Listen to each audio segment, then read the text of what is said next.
In this video, we want to understand what we were and how we got here.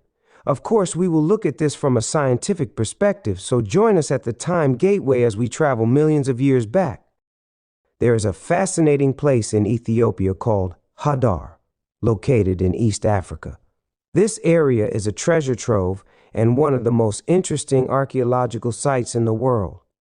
Here, we have found numerous fossils of ancient animals, and among these remains, we discovered something very special, the fossils of a creature called Australopithecus. 90% of the fossils found from this creature have been killed, meaning they were hunted by a predatory animal, as there are bite marks on their skulls. Only one skeleton of this species was found to be nearly complete, which you might know as Lucy. Lucy was a small female whose height was approximately that of a computer desk. She lived around 3 million years ago and primarily ate plants and fruits from trees until she gradually came down from the trees and separated from her remaining species. Lucy's skeleton, discovered in 1974, became very famous and the news spread everywhere. Lucy helped us learn more about our early ancestors, the beings known as Australopithecus. About 10 to 12 million years ago, a group of monkey-like animals split into two branches. One of these branches led to modern monkeys, while the other led to humans. This separation occurred because one group decided to remain in the trees and evolve into gorillas, chimpanzees, and orangutans. They moved on all fours and lived in forests, while the other group decided to live on the ground. They came down from the trees and tried to walk on two legs. Because of this, as they learned more, their brains gradually grew larger. The brain size of most Australopithecus species was only 35% of that of modern humans. Lucy, like the others, still resembled a monkey and lived in a stage of human growth. She could walk on two legs, but she didn't always do so and sometimes climbed trees like other monkeys. Lucy had taken the first step toward human evolution. After Lucy, a new branch of evolution called Homo habilis, or handyman, emerged. Homo habilis were the first members of the genus Homo because they were the first to create stone tools, demonstrating human creativity. They used these sharpened stone tools for hunting food and cutting it for eating. The first clues about Homo habilis were found in the 1960s. They lived about 2 million years ago in East Africa, roughly 1 million years after Australopithecus. They were quite small, about 110 centimeters tall. They no longer climbed trees and walked more on the ground. Their skull shape resembled that of modern humans due to their larger brains, unlike the skulls of Australopithecus. One difference between Australopithecus and Homo habilis is that the former had just learned to walk, while after 1 million years, Homo habilis could run and create their own hunting tools. They sharpened stones and used them to hunt birds and animals that were weaker than themselves. I know a question might arise now: can one creature transform into another? In response, I must say yes.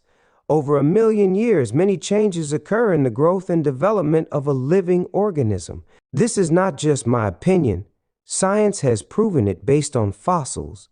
As fossils and the skeletons that organisms leave behind are the most important sources that can indicate the differences between them.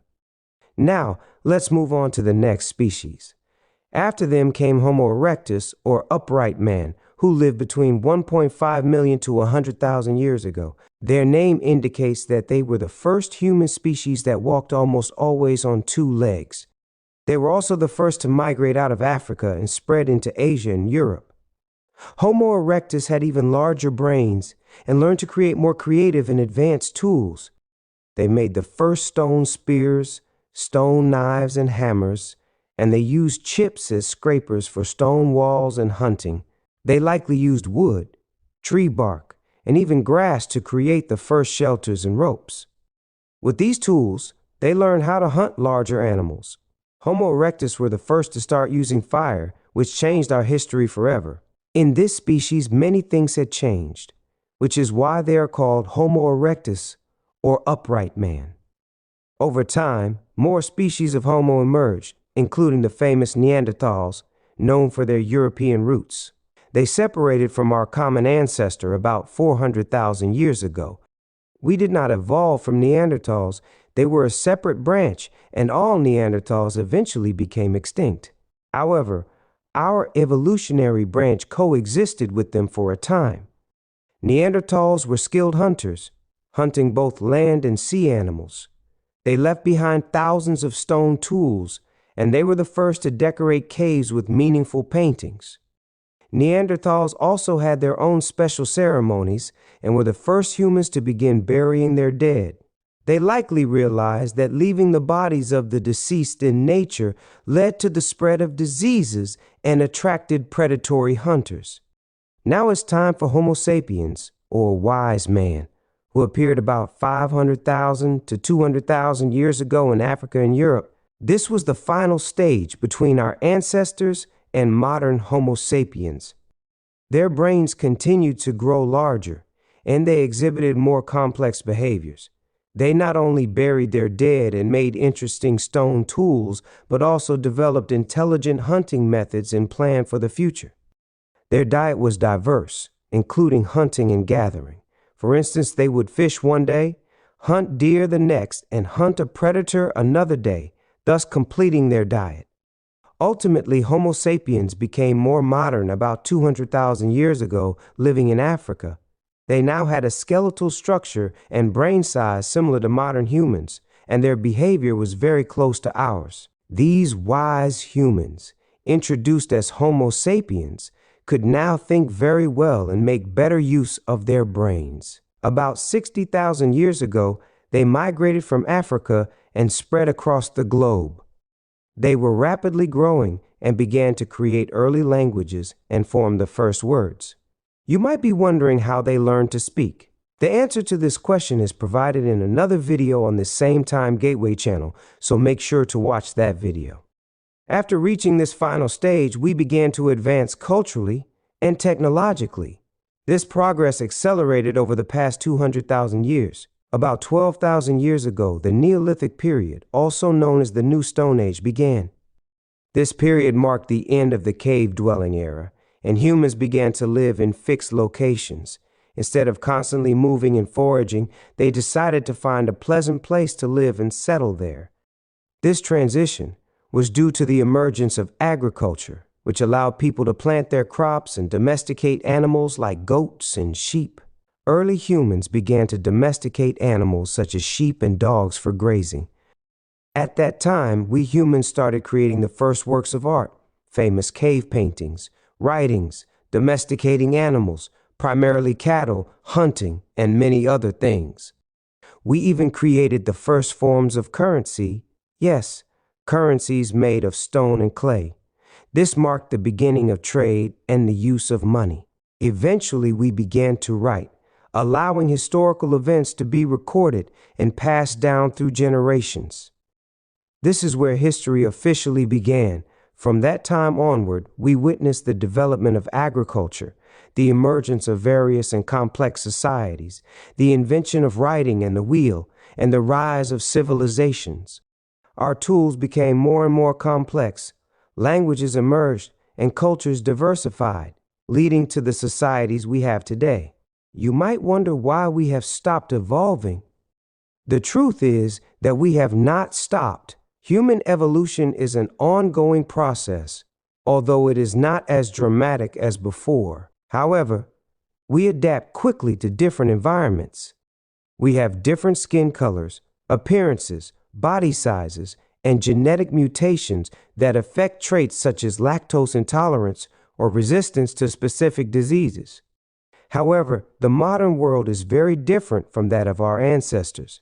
We suffer less due to the technology, culture, and social systems we have developed. Because of this, our evolution has slowed down compared to that time, as we are progressing well. What we are experiencing now is cultural evolution rather than physical evolution. Additionally, 200,000 years is a very short time compared to the age of the universe or even our own history. We must see what happens to us in thousands of years. I won't be alive then, but there are theories about it that we will discuss later in the video. One major idea is that in the future, humans and machines may merge into a super being, which we call technological singularity. This is a situation where technologies reach a point where we can no longer control their development. For example, if artificial intelligence becomes so advanced that it changes everything about our lives, it could become a somewhat scary story. But don't think too much about it.